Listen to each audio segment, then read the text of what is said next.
यहाँ कुछ सुविचार कहानियां हैं जो प्रेरणा देने और सोच को सकारात्मक दिशा में ले जाने के उद्देश्य से लिखी गई हैं। एक बार एक गांव में दो दोस्त रहते थे, अर्जुन और मनोज। दोनों की दोस्ती बहुत गहरी थी। एक दिन गांव में एक बड़े आदमी का पर्स खो गया। उस आदमी ने घोषणा की कि जो कोई भी उसका पर्स लौटाएगा उसे इनाम मिलेगा। अर्जुन और मनोज को वह पर्स मिला। अर्जुन ने मनोज से कहा, हम इसे लौटा देते हैं और इनाम लेते हैं। मनोज ने भी सहमति जताई। जब वे उस आदमी के पास पहुंचे तो अर्जुन ने कहा, मैंने पर्स पाया है, कृपया इनाम दीजिए। ये सुनकर मनोज चौंक गया। उसने कहा, हमने इसे साथ में पाया था। अर्जुन ने झूठ बोलते हुए कहा, नहीं, यह मैंने अकेले ही पाया है। वह आदमी दोनों की बातें सुनकर मुस्कुराया और बोला, अगर तुमने यह अकेले ही पाया है तो तुम अकेले ही इनाम के हकदार हो, परंतु अगर इसमें कुछ भी खोया हुआ होगा तो तुम अकेले ही जिम्मेदार भी होंगे। अर्जुन को ये सुनकर शर्मिंदगी हुई और उसने सच्चाई स्वीकार कर ली। इस घटना से अर्जुन ने सीखा कि सच्ची मित्रता ईमानदारी और सच्चाई पर आधारित होती है। एक धनी व्यापारी था जो हमेशा चिंतित और तनाव में रहता था। उसके पास सब कुछ था लेकिन फिर भी वह खुश नहीं था।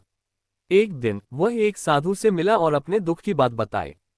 साधु ने मुस्कुराते हुए कहा, तुम्हें सच्चा सुख पाना है तो 1 महीने तक हर दिन एक नया अच्छा काम करना होगा। व्यापारी ने साधु की बात मानी।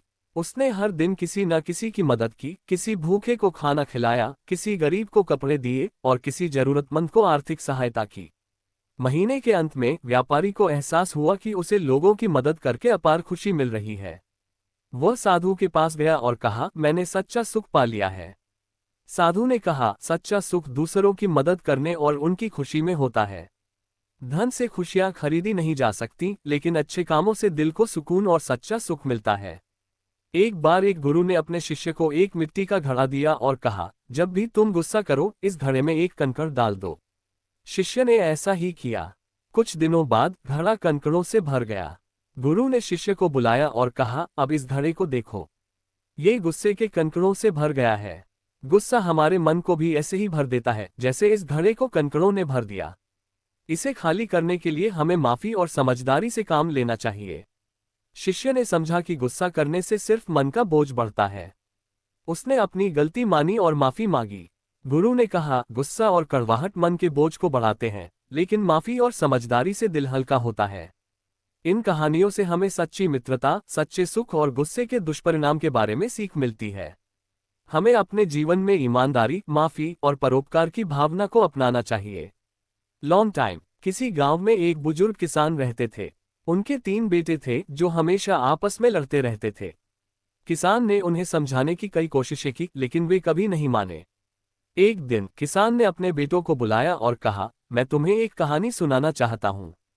उसने तीनों को लकड़ी के कुछ तिनके लाने को कहा। जब तिनके लाए गए तो किसान ने उन्हें एक बंडल में बांध दिया और कहा, इसे तोड़ो। तीनों बेटों ने कोशिश की लेकिन बंडल को कोई नहीं तोड़ सका। फिर किसान ने बंडल खोला और तिनके अलग अलग कर दिए। अब इन्हें तोड़ो, किसान ने कहा। बेटे आसानी से तिनकों को तोड़ सके। किसान मुस्कुराए और बोले, देखो, जब तिनके साथ होते हैं तो कोई उन्हें नहीं तोड़ सकता, लेकिन अकेले होने पर वे कमजोर हो जाते हैं। इसी तरह अगर तुम सब साथ रहोगे तो कोई तुम्हें नुकसान नहीं पहुंचा सकता, पर अगर तुम अलग अलग रहोगे तो तुम्हें हर कोई आसानी से तोड़ सकता है। ये सुनकर बेटों को अपनी गलती का एहसास हुआ। उन्होंने वादा किया कि वे अब से एकता और प्रेम से रहेंगे। तारांकन संदेश। तारांकन तारांकन इस कहानी से हमें ये सीखने को मिलता है कि एकता में बल है। जब हम एकजुट होते हैं तो हम हर चुनौती का सामना कर सकते हैं, लेकिन जब हम अलग होते हैं तो कमजोर हो जाते हैं। सुविचार सुविचार 1। तारांकन तारांकन जीवन में सबसे बड़ा सुख वही है जो दूसरों की खुशी में शामिल हो सके। तारांकन तारांकन 2। तारांकन तारांकन अपने दिल की आवाज सुने क्योंकि यह आपको सच्ची दिशा दिखाएगा। तारांकन तारांकन 3। तारांकन तारांकन खुशियां बांटने से बढ़ती है और दुख बांटने से घटता है। तारांकन तारांकन 4। तारांकन तारांकन जो लोग अपनी जिम्मेदारियों से भागते हैं वे जीवन में कभी सच्ची सफलता नहीं प्राप्त कर सकते। तारांकन तारांकन 5। तारांकन तारांकन हर सुबह एक नया मौका होता है जीवन को बेहतर बनाने का। तारांकन तारांकन भावनात्मक कहानी, इमोशनल कहानी। तारांकन कहानी, माँ का पत्र तारांकन। एक गांव में मोहन नाम का एक युवा रहता था। वह अपनी पढ़ाई पूरी करने के बाद शहर में नौकरी की तलाश में गया। नौकरी लगते ही उसकी जिंदगी बदल गई। शहरी जीवन में व्यस्त रहते हुए वह अपनी माँ से दूरी बनाता चला गया। उसकी माँ गांव में अकेली रहती थी और मोहन से मिलने की उम्मीद करती थी, लेकिन मोहन का व्यस्त जीवन उसे कभी गांव नहीं आने देता। एक दिन मोहन को एक चिट्ठी मिली। वह उसकी माँ की थी। उसने धीरे से चिट्ठी खोली और पढ़ना शुरू किया। तारांकन, प्रिय मोहन, जब तुम छोटे थे तब मैं हर रात तुम्हें कहानियां सुनाया करती थी। याद है तुम्हें? तुम मेरी गोद में सिर रखकर सो जाते थे।